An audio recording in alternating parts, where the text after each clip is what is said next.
This is going to be my last update with you for this year. I'm on holidays next week. As I've been finishing up this year and getting ready for next year, just wanted to share with you some of the really exciting things that we've got planned for next year that we have been putting into preparation over the course of this year. First one is what's known as the Mission Experiment Group. If you watched last week's weekly update, Karen Merziades talked about that.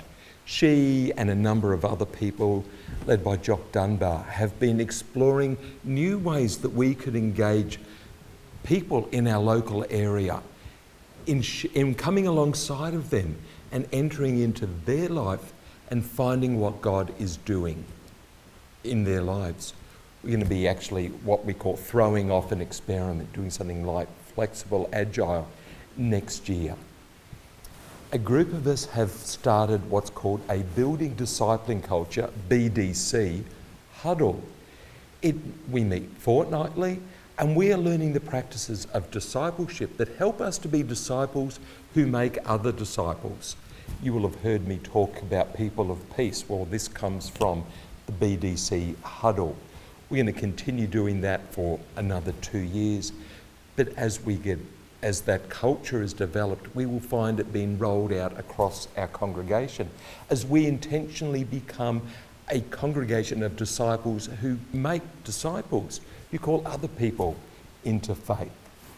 We're also in the planning stages for starting an op shop.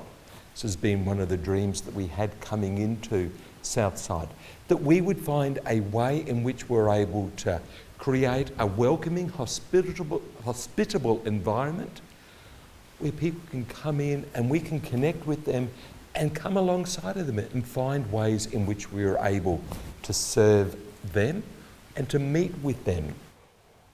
We're going to do all of that on top of our worship, our caring for each other, our youth and children's activities, our outreach groups, the life of our congregation.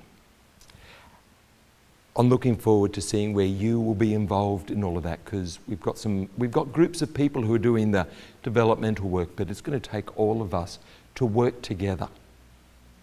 Do you know why all of this is possible?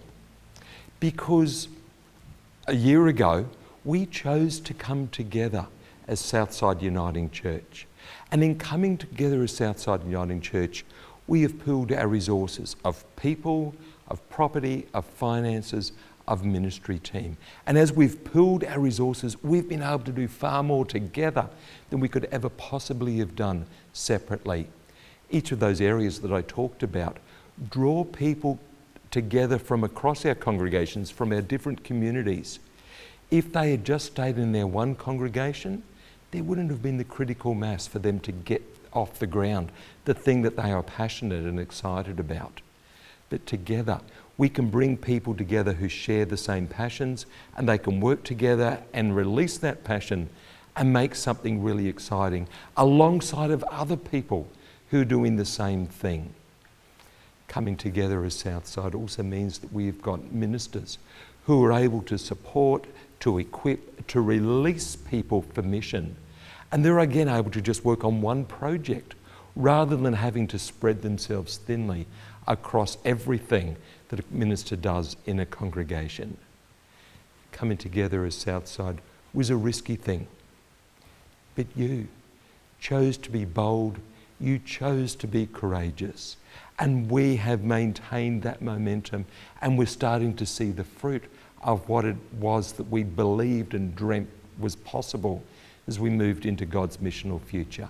Next year is going to be such an exciting time when we start to see these things in reality rather than just in planning. So I invite you, have a great Christmas.